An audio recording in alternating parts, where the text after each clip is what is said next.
relax okay okay আকৌ এটা লোৱা এৰি দিয়া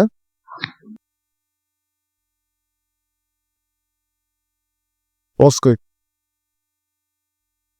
বহিব পৰা নাছিলা নহয় তুমি বহা ডাইৰেক্ট নৃত্য চব লাহেকে বহা এনেকে বহিব পৰা নাছিলা তুমি হা তুমি এনেকে বহিব পাৰিছিলা জানো নাই পৰা তাৰপৰা পাইপলাইন ল'ব পৰা নাছিল ন তাৰপৰা কেনেকে বহিছিলা এবাৰ দেখাব আৰু তেনেকৈ বহিছো আৰু তেনেকে হয় টয়লেট বোৰ তেনেকৈ কৰিছো ন হয় এতিয়া মাথাটো ফ্ৰণ্টত থোৱা কঁকালত ধৰিছে কঁকালত নাই ধৰা এতিয়া কঁকালত নাই ধৰা কমি গৈছে হয় আগতকে আৰাম পাইছো বহুতখিনি নমস্কাৰ আজি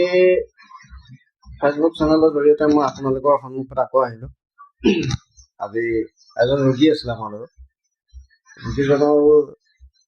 অলপ চাইটিকা ৰিলেটেড প্ৰব্লেম আছে তো তেখেতৰ মুখে অকণমান জানো আমি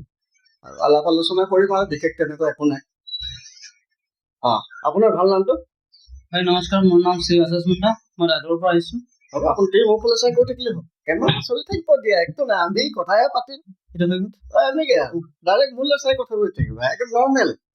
এনেই কেমেৰা লাগি আছে আৰু বাকী তেনেকৈ তোমাৰ এতিয়া সমস্যাটো কেনেকুৱা ধৰণৰ আছে মোৰ এইটো পুৰণি সমস্যা আছিলে 5 বছৰমান হৈ গ'লে ন প্ৰব্লেম হয় 5 বছৰ হয় মাজে মাজে মই ট্ৰিট কৰোঁ আপোনাৰ মেডিকেলত এক্সৰে কৰে দৰৱ দিয়ে মেডিচিন দিয়ে অলপ ৰিলেক্স হৈ যায় তাৰ আকৌ 1 বছৰ দুবছৰ পাছত বা 6 মাহমান পাছত আকৌ উঠে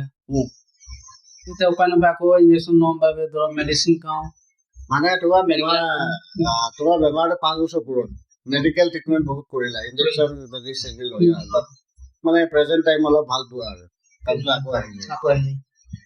আচ্ছা মোক কেনেকে বিচাৰি পালা মই আপোনাৰ চেণ্টাৰৰ বিষয়ে বেলেগৰ বাইদেউ জ্যোতিৰ্পা বাইদেউৰ মুখত শুনিছিলোঁ জুৰি বাইদেউ তেখেতে কৈছিলে না তেনে কথা তাত তীব্ৰ শ্ৰেণী তাত গ'লে ভাল হৈ যাব তাৰপৰা মই ইয়াত আহিলো মই কেইটা 3টা ছেশ্যন দিলো ন আপুনি আজিলৈকে 3টা হ'ল আজিলৈকে 3টা ছেশ্যন পাই মই খুবেই আৰাম অনুভৱ কৰি আছো বৰ্তমান প্ৰথমত তুমি তলত বহিব পৰা নাছিল না পৰা নাছিলো এতিয়া পাৰিছা কমপ্লিটলি তলত বহিব পাৰিছো কথা কৰিব পাৰিছো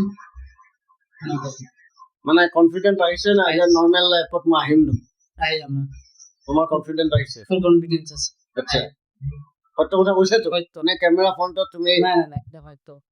মই ফিল কৰি আছো আৰু এই বিষটো বৰ ডেঞ্জাৰ বিষ মানে আজি বহুতো তোমাৰ বহুত প্ৰব্লেম হৈছে বহুত অসুবিধা মানে শান্তি নাই আৰু আচানক মই হৈ গ'লে ঠিকে আছে জাগি গ'লে আকৌ হৈ যায় ভৰি এংকেলৰ ওচৰ মানে পানী গাঁঠিটো ওচৰ সেইখিনিত কাপ মাছে মিলিছি এইবিলাকত পুৰা একচুৱেলি চাইটিকা হয় তুমি MRI কৰিলে এক্সৰে ৰিপৰ্টটো মই চালো বাৰু তোমাৰ MRI নাই MRI ৰিপৰ্টটো ওলাই পৰিলে ক্লিয়াৰকে একো নাই হ'ব দিয়া তুমি এনেও ইমান কৰিব নালাগে বাকী যিখিনি মই ক'লো তুমি সেইখিনি মেইনটেইন কৰিবা আপুনি যি কোৱাখিনি ফ'ল' কৰি যাম আৰু বাকী অনাগত সময়ত যদি মোৰ দৰকাৰটো পৰিবই মোৰ দৰকাৰ তোমাৰ পৰিব তোমাৰ দৰকাৰ মোৰ পৰিব যিমানখিনি পাৰি আমাৰ প্ৰচেষ্টা আৰু তোমাৰ সকলো পেচেণ্টকে আমি ঠিক কৰিব চেষ্টা চলাওঁ দেই বাট কোনো ধৰণৰ গেৰেণ্টি আমি দিব নাই ইয়াত বহুত মানুহে কৈছে ভাল ফুল পাই গৈছে কৈছে চেণ্টাৰটো ভাল আৰু ৰোগীয়া মানুহ আহি পেলাই চিপ হৈ গৈছে আচ্ছা তাৰ মানুহে তোমাক কৈছে নাজানো মই নাজানো মানুহৰ মৰম দেই আৰু মানুহৰ মৰমত চাগে কোনোবা ভাল পাইছে মই কাকো ক'বলৈ নকওঁ যে মই ইয়ালৈ পঠিয়াব এনেকুৱা তেনেকুৱা যাৰ য'ত ইচ্ছা যেনেকে কৰক মই বিচাৰো সকলো মানুহ আমি ভাল আমি বেলেগক ৰিকমেণ্ড কৰিব পাৰো তাত গৈছিলো মোৰ ভাল হ'ল তেনেকেতো চাজেষ্ট তেনেকেই হ'ব তুমি তেনেকেই চাজেষ্ট কৰিবা যে বহুত মানুহটো কঁকাল বিষত নাৰ্ভৰ প্ৰব্লেমত ভুগি আছে আজি তোমাৰ ৰাতিপুৱাৰ পৰা মই পেচেণ্ট চাই আছো তো বহুত ধৰণৰ পেচেণ্টক লগ পাওঁ বহুতে কিন্তু বিশ্বাস নকৰে যে এই এনেকুৱা হ'ব জানো ইনজেকশ্যন বেজি দিলে ভাল হয় বুলি ভাবে কিন্তু এইটো বেষ্ট তুমি কাইৰোপ্ৰেক্টিক চাই আছিলা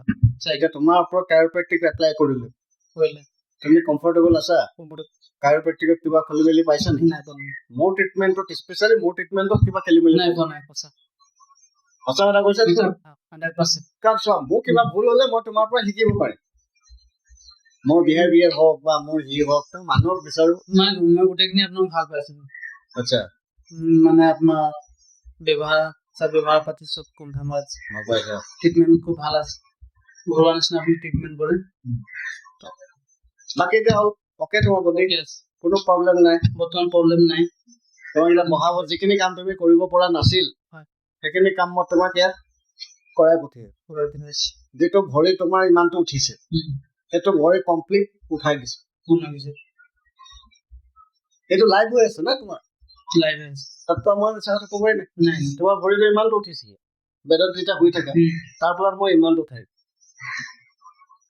চব ডিক্স ৰিলেটেড ইছ্যু আছে পোষ্টাৰটো মেইনটেইন কৰিবা বেছি দেৰি বহি নপৰিবা অলপ এক্সাৰচাইজবিলাক কৰিবা ঠিক আছে আৰু বডিটোক যিমান পাৰা অলপ ৰেষ্ট দিবা মেচিনৰ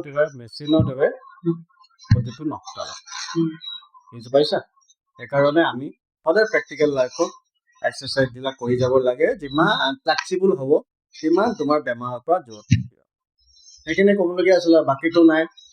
চব অ'কে ফিউচাৰ হ'লে তোমাৰ কিবা প্ৰব্লেম হ'লে মোক টেলিফোন কৰিব নিশ্চয় কণ্টেক্ট কৰিম অ'কে